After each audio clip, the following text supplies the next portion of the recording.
Jim Little, welcome to my podcast. Thanks, Carl. Thanks. It's great to talk to you. Who thought all those years ago when we were working together that we would then catch up on 2 laptop computers and a Zoom program? Well, we foresaw a lot of interesting technology, but yeah, this has been amazing. And who knows what it's going to be like 10 years from now. Yeah, I hope I'm around to see it. How about you? Well, me too. Just to start, Jim, remind me when you left KGW. Oh, it was actually my last day on the air was the 10th anniversary of the Mount St. Helens eruption. So it was May 18th, 1990 was the last day I worked at KGW. So this is the first time you and I have talked in 30 years. I believe so. Yeah, I believe so. I've seen you on television. I assume you probably saw me on television. Sure, yeah, but I mean, we used to spend all that time together because the sports department at KGW and your weather department were right next to each other, and we both worked nights. So and there was just this little low partition in between, and if I stood up and Doug Lemire stood up, we were face to face. Yeah. And then you and Scott and Joe were back in that same little cubicle. We were intimate colleagues for what was it for me? It would have been 7 years. Yeah. When did you come to KGW? Well, I interned in 1982. Right. So I went back to school, and then I started January 10th, 1983. Yeah, I remember when you interned, and everybody thought, God, this guy's good. And then they hired you right out of college, and that's sort of unheard of in a market the size of Portland to get your first job. I mean, most of us I started out in Twin Falls, Idaho. That was my first television job. I count my blessings that I was hired out of college at a TV station that I grew up watching, and then was able to work there in K2 in my hometown for 31 years. I mean, it was a good break. It was a lucky break. It was a blessing. On the other hand, when you work hard at the thing you want to do and you get pretty good at it, it's nice to be rewarded for that. Yeah. Because I just talked to Bill Lagatuda for this podcast coming up as well, and he and I did the math. He's still down in LA?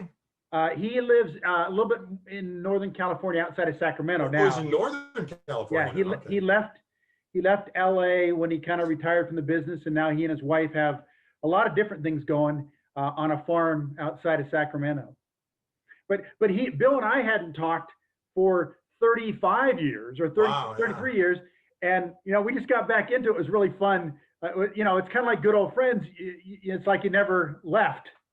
I think we could probably pick up where we left off. Exactly. we had a deal there where Bill started this, where if anybody we called them mouth errors in the day, where you're reading the prompter, you're reading a script, and you just, your mouth doesn't work right. And Bill used to pick up a piece of script paper. Everybody had a script. He'd pick it up and he'd go, like startled, what did he say? And it got to the point where you didn't even have to do that. You just rattle a piece of paper, and it would break up whoever was on the air. So those were good times. Those were good times. Yeah, part of the fun of talking with him and Kathy Smith in this little podcast is some of those behind the scenes joking that was going around. Well, before we're done here, we should clear up the green hairspray story. Okay. So Twin Falls, Idaho is where you started in TV. Here's my gig on this. I'm not doing any research. I'm just trying to go off my memory for this stuff. I heard you say that, yeah. Were you from Utah? Is that right? No, I'm from Portland. I grew up in Portland. Oh, I can't remember. Oh yeah, Cleveland High School. Wow, I didn't Southeast know that. Portland. I was born in Emmanuel Hospital. Well, here's full circle. My daughter's going to go to work at Emmanuel Hospital pretty soon. All right, cool. I grew up in Southeast Portland. I went to Creston grade school for kindergarten and first grade, and then my folks moved not just a few blocks, but we ended up in the Grout School District. So that's about, you know, like about 23rd and Holgate, something like that.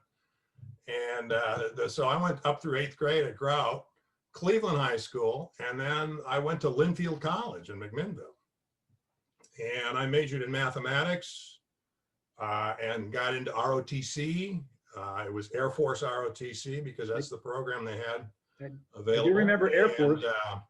You know, it was Vietnam. It was, you know, I didn't want to be a grunt in Southeast Asia. And while I was in the ROTC program, this opportunity came up to study weather. And I was majoring in mathematics. I have a degree in mathematics. And if you signed up for this program, no additional ROTC commitment. And they would send you to school to study meteorology. And so I said, hey, you know, sign me up. And I went down to the University of Texas and studied nothing but meteorology for a year at UT in Austin. So hook 'em horns.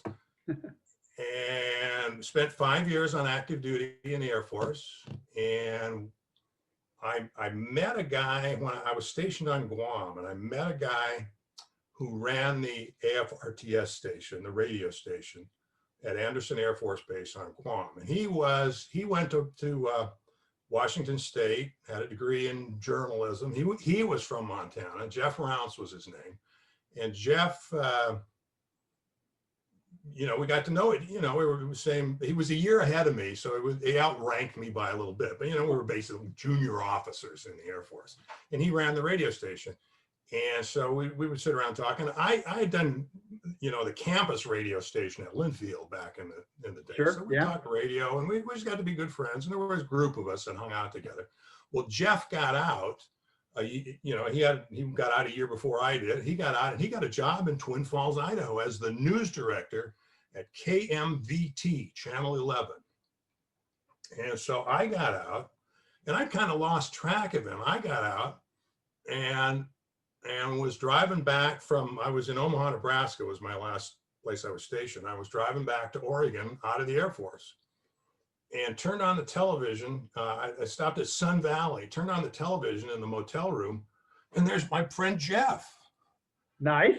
And I called him up and I said, hey, it's Jim. How you doing? And he said, great. Where are you? And I said, well, I'm out, you know, I got out. I'm out of the Air Force. And so we got to talking, and he said, what are you going to do? And I said, well, I don't know, you know, and I mean, I didn't, you know. And so he said, well, we could use a weather guy here. We got some disc jockey doing the weather. Why don't you come down and audition? And so I didn't at that point, but, you know, within a couple of weeks, I came back and auditioned, and he hired me. And so that was my start in television, Twin Falls, Idaho. You know, I remember that you'd started your weather career in the Air Force from conversations we had.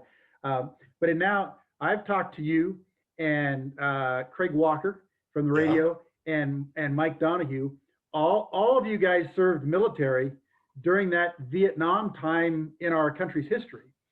You know, you all got about maybe 10 or so years on me. I remember growing up, and you know, Vietnam was, it scared the hell out of me because, you know, I saw the news and I saw the magazines, and I thought, you know, and my dad was a teacher, and so a lot of kids that went through his high school would then get drafted. As a, you know, a 7, 8, 9, 10-year-old, I just thought that's what happened is, you know, you grew up and you got drafted and you went to Vietnam. I, you know, never had discussed with you gentlemen that you were all in the military during that time. That was a pretty tense time to be serving our country. Bless you for doing it. Yeah, less so as a weather officer in the Air Force. I spent my entire time in a rear echelon, air-conditioned base operations building. So, you know, nobody ever shot at me in anger. But the possibility was always there. Well, I mean, that's true. It was. But. I mean, you know, you could always got called up to a place you didn't want to go to. Well, there were weather people in Nam, you know, and some of them got shot at, and some of them got shot. But yeah, people, you know, when people say this, thank you for your service thing, I never know really how to respond because it was it was a good deal for me. You know, it gave me a career, and I enjoyed my time in the Air Force, and I didn't really make all that much of a sacrifice. So I finally resolved, the way I handle this is when people say, thank you for your service, I just smile and say, well, thank you for saying that. That's nice. And in my mind, I'm saying that on behalf of all the men and women who made serious sacrifices, not necessarily got killed, but made, you know, I know people who made some pretty serious sacrifices to be in the military. We both worked with Jack Capel, who was on Normandy Beach. Yeah. And, you know, it's not something we talked about with him, but we knew that in his life. And that was, I remember, I think Nancy Francis had, when the movie Saving Private Ryan came out, yeah, I think we went with Jack Capel to watch that movie. Oh my gosh. So he could give it kind of the perspective of he was really there. Yeah. He was really moved by that because I'll bet. I mean, I was moved by it. Spielberg's rendition of what happened there is the closest thing to what it was really like for Jack. Well, I'll tell you a Jack Capel story that he told me. He landed D-Day. I don't know which beach he was on, you know, but he landed on D-Day, and they fought their way inland a little bit, and then night fell, and he was in a trench someplace, and, you know, just figured, I'm going to die. And he made it through the night, and the sun came up, and there was crepuscular rays, you know, the clouds and the rays of sunshine coming through. And he looked up at that and he said, if I make it out of this war, I'm gonna learn about those. And he did, and he went back and he studied meteorology, and you know, one of the all-time legends of television meteorology. Absolutely, that we worked right there with. Yeah. Well, that's the thing. I watched Capel when I was a kid, and to suddenly be working with him was, you know, I mean, wow. Well, and that's the way I felt when I walked into that newsroom with you and Kathy and Ralph Wenge and Al Cack and Scott Lynn, and which again is the joy of talking with folks like this, because it brings back some really good memories and some people that really you know, meant a lot to our market. I know why I said Utah, because you did come to Portland from Salt Lake City, wasn't that right? Yeah, after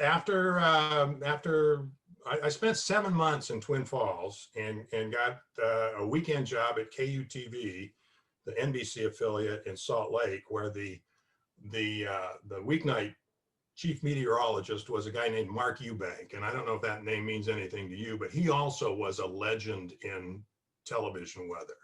And at the time, he was probably in his late 30s, you know, and I was in my late 20s, but he seemed like an old man. Yeah. And I learned, you know, I spent a year working with Mark. I did weekends and he did weeknights, and he was probably the best television, you know, meteorologist that I worked for. Not necessarily the best meteorologist, although he was pretty sharp. But I mean, he was the whole package. He was nice looking. He was personable. He had great ideas on how to present weather information. And I did television weather for 25 years. And at the end of that 25 years, I was still doing stuff that I stole from Mark Eubank. Well, yeah, that's good. That's good. I mean, I always felt like I learned a lot just from being around and watching reporters. Like, you know, I was a sports guy when I started, but John Tuttle, Neil Rosenau, and many others over the time. You know, I watched what they, and I don't know if I want to say I stole what they did, but I certainly was paying attention to how they were writing stories and the words they used and their vocabularies, and, you know, in some cases their senses of humor. That, you know, who you work with, especially early on in your career, really forms who you're going to be later on. Yeah, I agree. Yeah, and my model was people like Jack Capel as a viewer, and Mark Eubank, you know, working side by side and just picking his brain and learning things from him. So then you came to Portland when? Well, after Salt Lake, I did weekends in Salt Lake, and I got a job doing weeknights at the CBS affiliate in Sacramento, California. KXTV, I don't think it's a CBS affiliate anymore, but it was Channel 10, KXTV. you know, Monday through Friday, 5 and 11, whatever. And Sacramento's a bigger market than Portland. Not much, but it's a But bigger they're market. about pretty close, yeah. Pardon? They're pretty close. Yeah, but it's, you know, it's slightly larger. And I had subscribed to Broadcasting Magazine. I think everybody did in those days, or you had access to it. I subscribed to it, and I opened it up, and one day, and there's a job at KGW TV in Portland, Oregon, and it's like, what? That's where I want to. You know, this dream job, geez. Oh, And I think it was after. Do you remember Mike Fairborn did weather on KGW? I do remember Mike Fairboard, and then there was a guy, I think after him named Don No. Don No, who used Don to No draw. came. He used to draw cartoons Right. in Yeah. his presentation, but he wasn't there very long. Right. And he went to Miami, Florida from KGW. And there was a period in there when there was, you know, they were just kind of using fill-in people. And so I can't even remember who was doing the weather. You know, I mean, there was 2 or 3 months when it was just, you know, they just have somebody do the weather. So I didn't really have to follow anybody. You know, the people I followed were, you know, like nobody came in and said, oh, you took my job. Or it wasn't like they had this big fan base because they were just doing it. So I kind of came in and didn't have any of that, need to worry. But yeah, that was 1979. That was late 1979. So KGW had an opening in Broadcasting Magazine. I called the newsroom. They had the phone number. I don't know if it was in the ad or I looked it up, you know, and I called the newsroom and I asked to speak to the news director.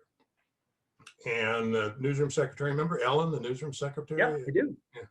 She said, well, he's not here right now, but I can let you talk to the assistant news director. And I said, okay, and who is that?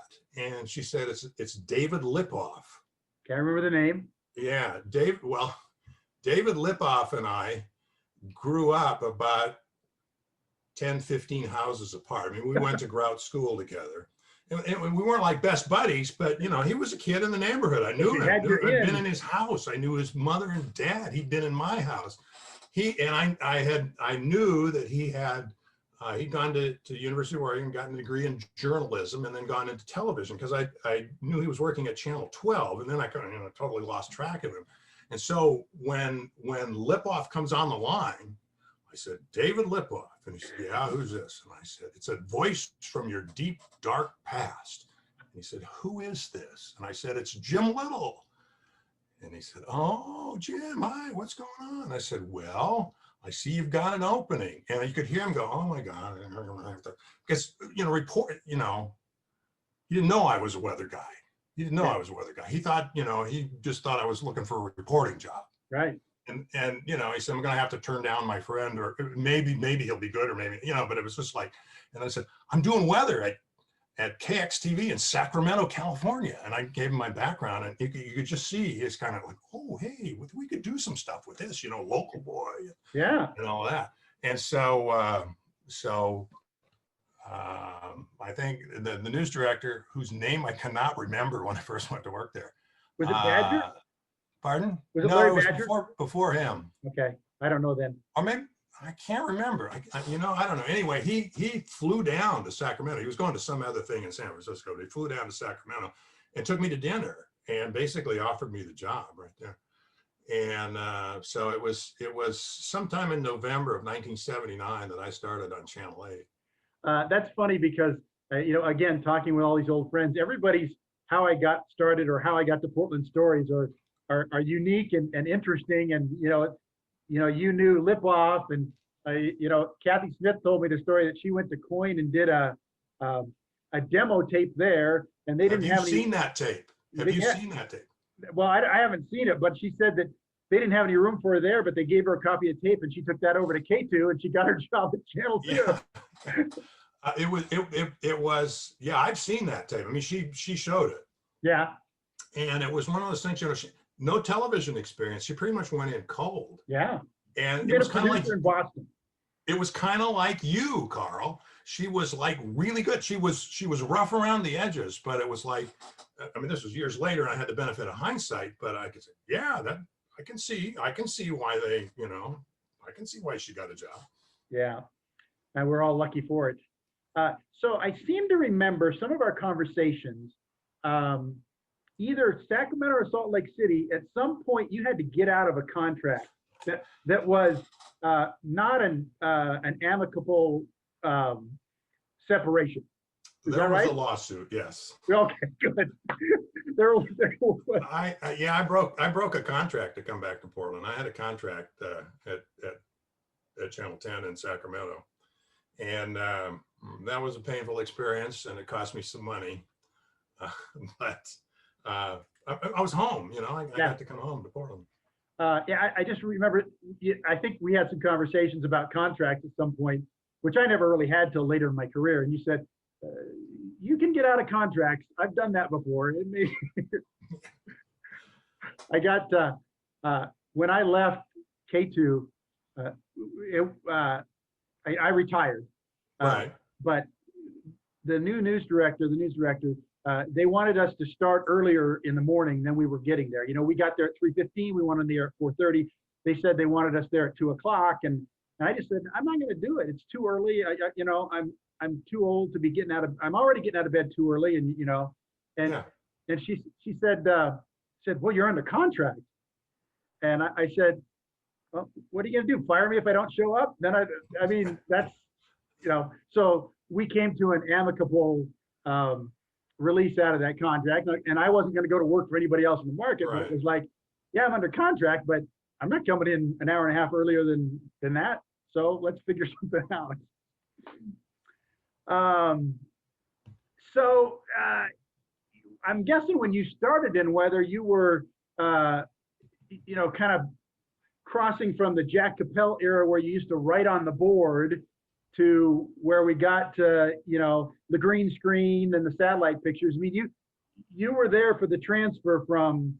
I was, to the and in fact, the first time I used chroma key for weather was at Channel 8. Oh, was really? on KGW, because the previous 3 stations I worked at all had, you know, grease pencil or magnetic on, you know, characters and so forth that you put on board. And so at Channel 8, we used green screen and still made little art cards. All the weather graphics were about this big and were put on an easel. And Channel 8 in the day had 3 studio cameras. And so when weather came on, one would be on me, one would be on an easel over here, and one would be on an easel over here. And they would have picture 1 and 2, you know, weather graphic 1 and 2 at the top of the easel.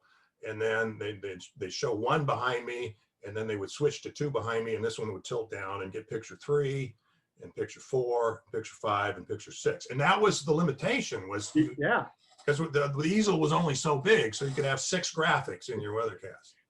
And that back in the day when we had camera people in the studio. Oh yeah, there were 3 cameras. That meant there were 3 people, and there was a floor director. And those cameras would, you know, those operators would move those cameras around. You know, by the time I was done, there were no camera operators. There was 1 person and a little joystick. Right. You know, and no floor director and all that stuff. And you were still doing, I mean, you've been doing weather forever, even after you left television, but the advent of that computer program that would then produce all your weather graphics is I mean, that's an incredible tool. That was hugely exciting. And when I think how, you know, how crude it was, but it was, you know, it was a major improvement. I was no longer limited to 6 graphics. Right. Although the computers were so slow, you know, you had 1 picture up and another one was loading in another buffer off of a hard disk, and they were so slow that you had to allocate probably at least about 7 or 8 seconds for each graphic. Yeah, if you went too fast.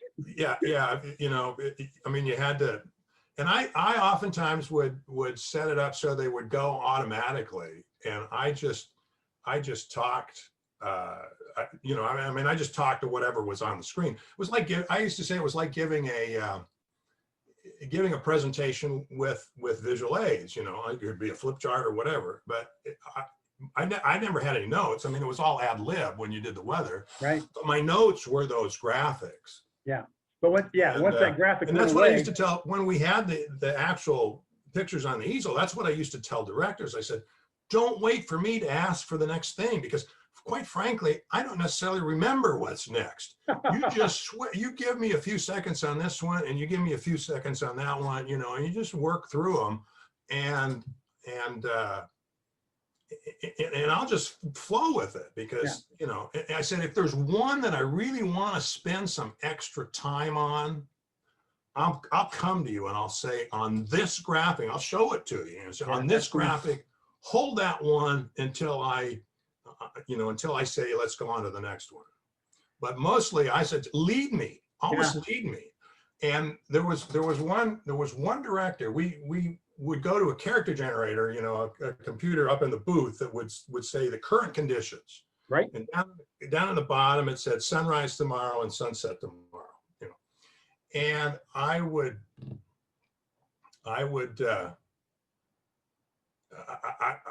and that was when I got up. While that was on screen, that's when I would get up from the desk and walk over to the chroma key area.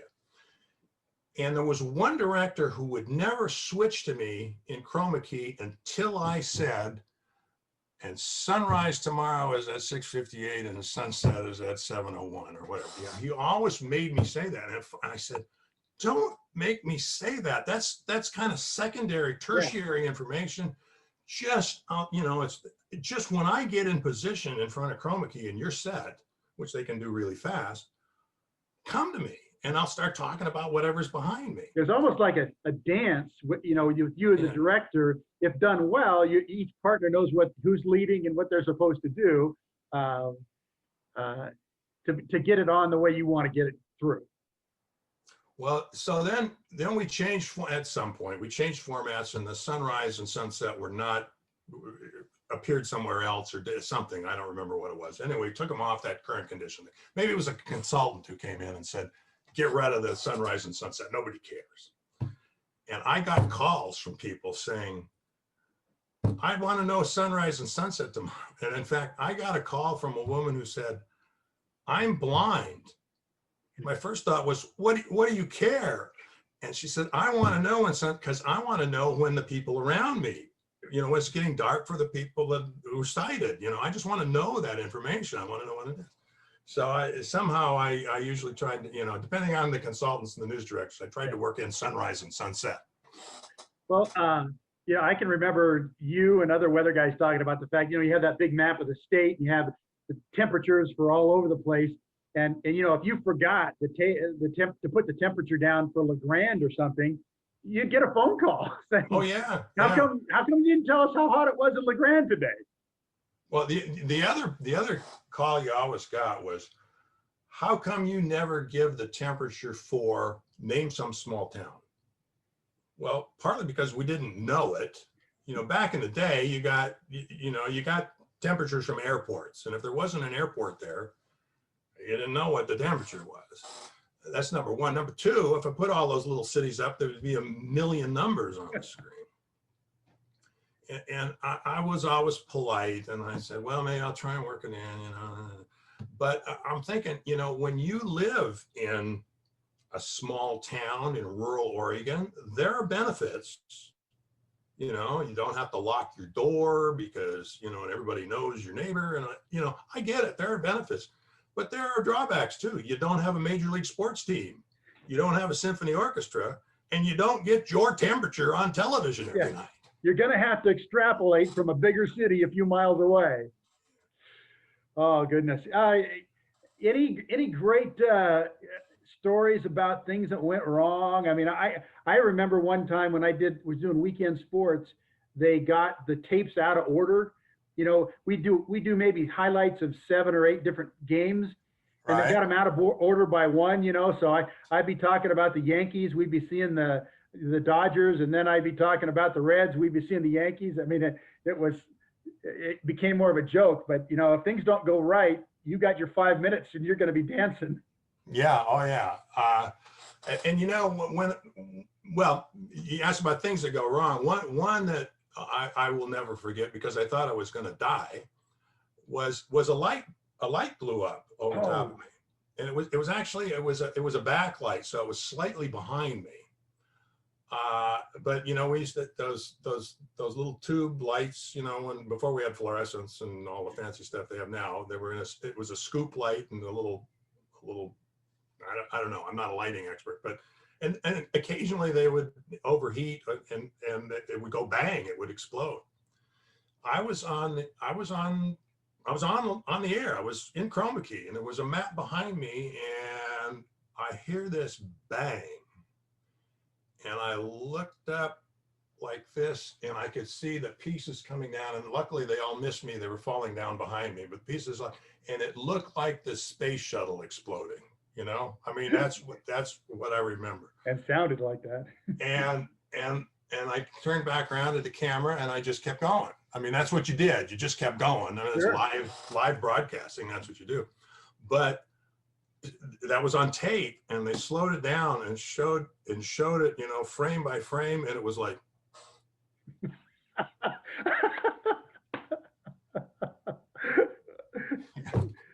Just that 1.5 seconds of reaction was good enough in slow motion. So the other thing, I told you I was going to tell you the green hairspray story. Oh yeah.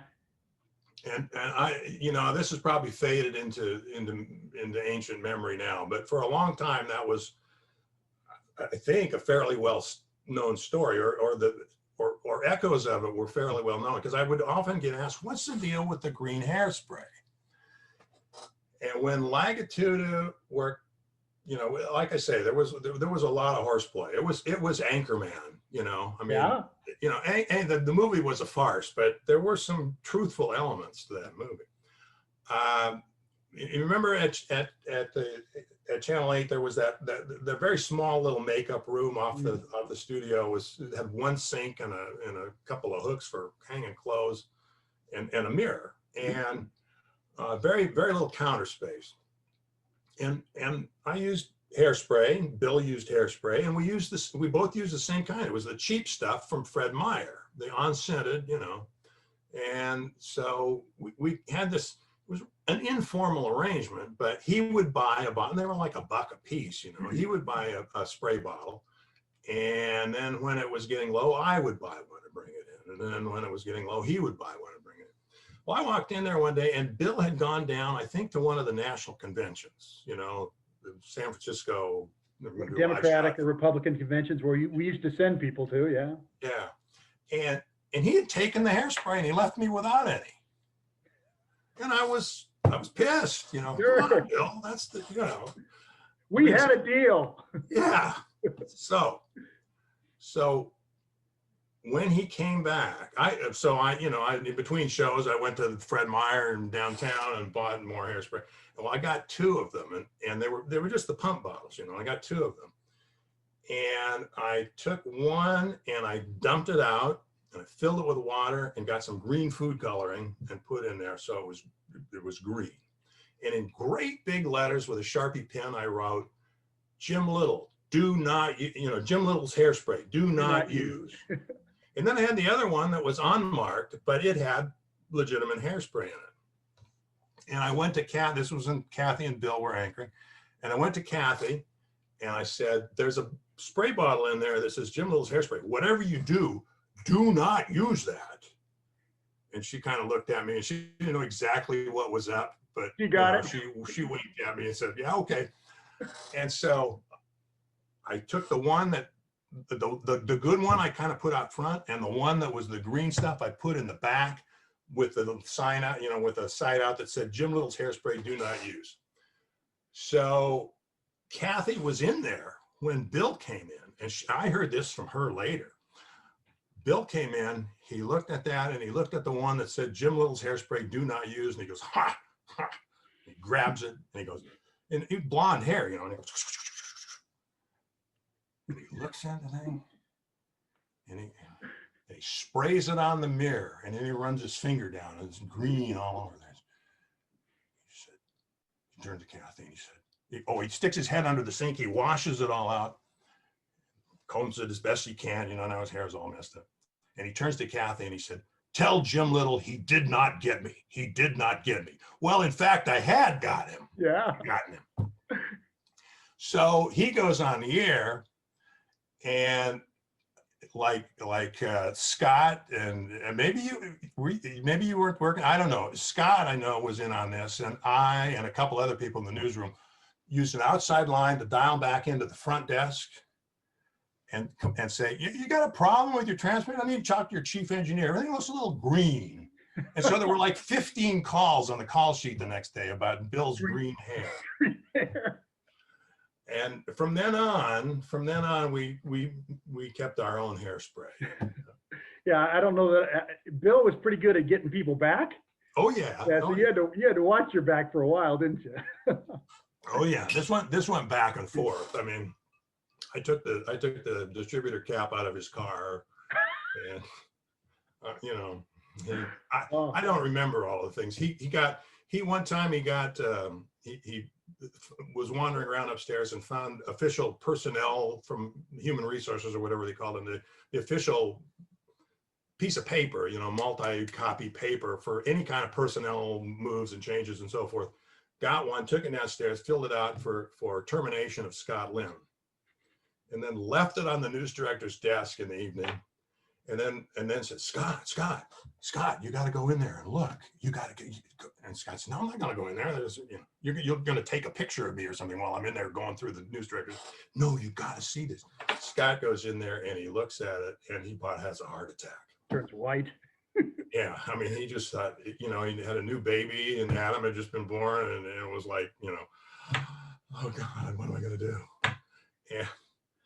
I'm the one who broke. I finally said, Scott, that's Bill. Bill did that. So I'm not sure where that, that was between Bill and Scott, and they you know, everybody had their thing, and we were going at each other.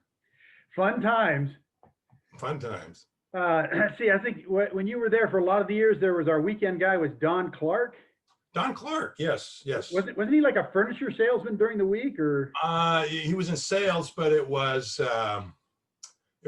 agricultural equipment of some sort, I believe, and I think he was a sales rep. So he would go, like, he didn't sell direct to farmers, but he would go to hardware stores and so forth. And yeah, he'd come in on the weekends and he'd do his thing. He was always a friendly guy to work with. Then Teresa Richardson came in, and she was your weekend for a while, right? And I've totally lost track of her. I mean, she was Miss Oregon, remember? That was. Yeah.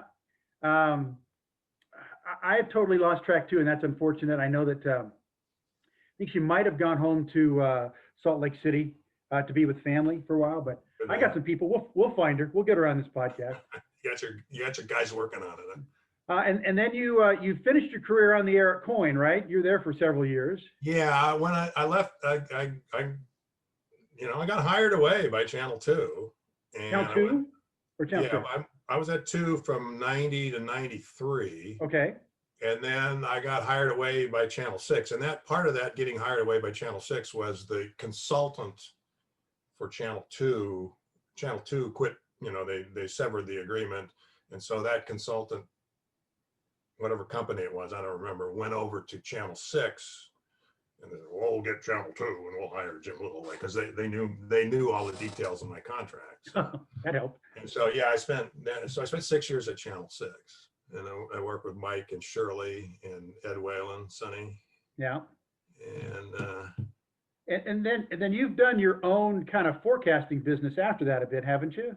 Well, when I left Channel 6, that was one of those deals where I quite honestly, I got tired of it. I mean, it's the same thing every night, waving your arms in chroma key. And I just got tired. I had enough money to get my kids through college, and had a house that was paid for. And I said, well, I'm done. And I left.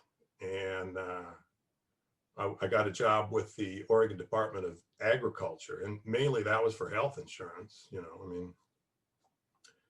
And so I did that. I worked at the Oregon Department of Agriculture in an unpopular program, the field burning program. So this is when they burn the fields, but somebody has to tell them where the smoke's going to go. Right. And then I moved over to the Department of Forestry, because there was an opening at Forestry, and I actually liked that a little better. I liked the people I worked with at Ag, but I liked the job better at Forestry. And when I left Ag, Pete Parsons, you remember Pete Parsons? Yeah. Pete got the job at the Department of Agriculture. And then I went over to forestry, and there was another opening at forestry, and Pete came over to forestry. So Pete and I worked together at Channel 8. He did some weekend stuff at Channel 6. So we worked together at Channel 8. We worked together at Channel 6. He followed me at the Department of Agriculture, but we could talk on the phone, you know, and we were just a few blocks apart. And then we worked together at the Department of Forestry. So Pete and I have been weather buddies for a long time. We were buddies, but I mean, you know, we hang around in weather. In fact, Pete and I, one of our deals was Pete and I were always trying to get Mark Nelson a date. Mark Nelson, Channel 12. Pardon? Wasn't he at Channel 12 or Channel 6? He was at Channel 6. Right, okay. You know, he was like 22, 23 years old when he started doing weather at Channel 6. Like me, I was 22 when I started, and I looked like I was 22. Yeah, and so we were always trying to, you know, fix him up. And of course, neither of us are any good at that. But ultimately, he found Sheila, and you know, he didn't need our help. And I'm trying to remember that there was a time when weather was news and weather was pretty straightforward. And then at some point, when we got some major snowstorms and stuff, we got to the first alert, snowmageddon, be on the air forever weather stuff, where, you know, weather people were, you know, vital to that. I'm trying to remember if that was your time or not, or if you. I was there. That was, who was the news director at Channel 8? There was a big snowstorm, and Channel 8 blew everybody out of the water because their news director had done this someplace else or something, yeah, and everybody else said, "Well, we'll expand the evening news to an hour or to an hour and a half or something to cover the snowstorm." And Channel 8 just went on the air like at 8 o'clock in the morning. It was on all day, and it was just like, wow. We just got killed, and Channel 2 got killed, and the next, you know, then the '96 floods came along, and Channel 8 just hammered everybody because they. Well, remember we had a helicopter at Channel 8 then, and that made such a big difference on that flooding. Yeah. Those flooding stories and then, you know, then everybody got a helicopter, but there was that transition where all of a sudden. News directors and consultants and people figured out the weather's really damn important. And when it's a big story like this, it's 10 times as important. And that's how you establish yourself as the people to go to right on the news. And it be, you know, I kind of dreaded when we knew those big snowstorms were coming in, because sometimes, honestly, we'd be on the air for minor snowstorms and make them sound like major snowstorms. And that's part of what bothered me. That's part of why I got tired of the whole thing, was because you know that it isn't just the snowstorms that get hyped.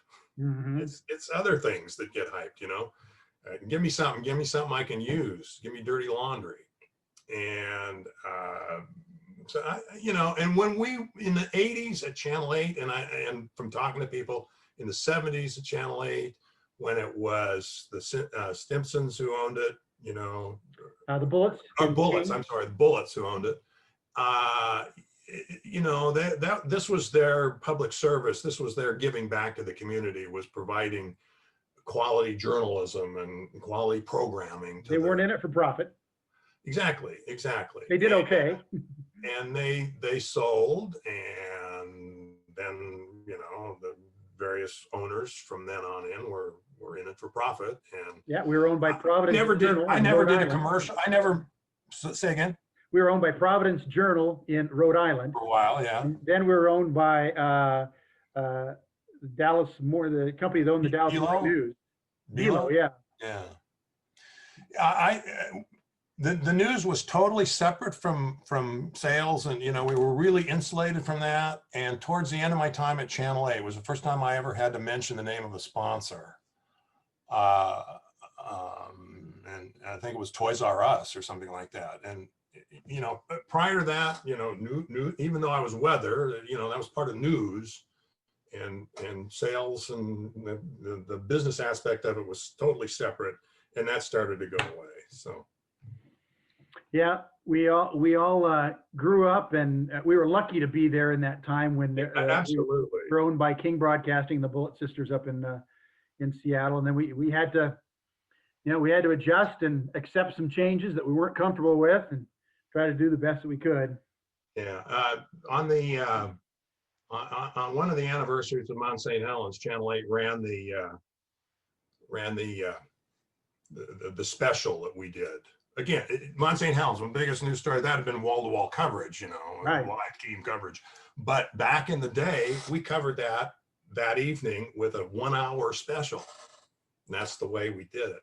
And Channel 8 reran that and then posted it on the web. And I'm a Facebook friend of Robin Chapman's, and I don't talk to her often, but I wrote her, we had a little correspondence there. I wanted to make sure she knew it was, that she saw it, because she was in that special. And so we talked, and she had the same feeling, that was a wonderful time, and that was a wonderful place to be back there in the 80s when the Bullets owned it, and when they had this idea of journalism with a capital J.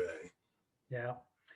I know a lot of people that came through and said journalism with a capital J, or gold star journalism, and we were able to poke holes in that pretty quick, because they didn't really mean it the way they thought they did. So Jim, we'd wrap this up. The family's doing good. You mentioned 2 boys. You got them through college. How are the kids? How's the family? I got, well, between my wife and I, we have 4 kids. She has 2 and I have 2. 3 of them live in Portland and are married or have significant others. 2 of them have children in Portland. And then I have my oldest son is the odd man out, and he lives in Oklahoma. So, and he's engaged, and everybody's doing well. So basically, I have 2 grandchildren. Nice. One from Jason, my youngest son, and Patricia's daughter has a daughter. So yeah, life's good. Good, excellent. Well, I really appreciate this time, my friend. We should do it more often than every 30 years or so. Well, when COVID is over, we should have a reunion. Yeah. I have a friend in the business that does that. We'll make sure we get you into that loop, because it is really fun to and that's one of the joys of Facebook, is I couldn't hook up with you to do this if I couldn't get you on Facebook to say, hey Jim, why don't you try? So it's nice to stay in touch. So well, I think it's great that you're doing this. I have not seen the Kathy Smith one yet, nor have I seen the Mike Donahue one. I saw you did that, but I intend to. I did see the Craig Walker one, and okay. And I appreciate the fact that you're doing this, because it does bring back lots of memories. And I think it's great. I mean, these things, they're on the internet, they'll be there forever. So this is kind of an oral history of the time too. Well, so thank you. That's kind of our goal. Very good. So.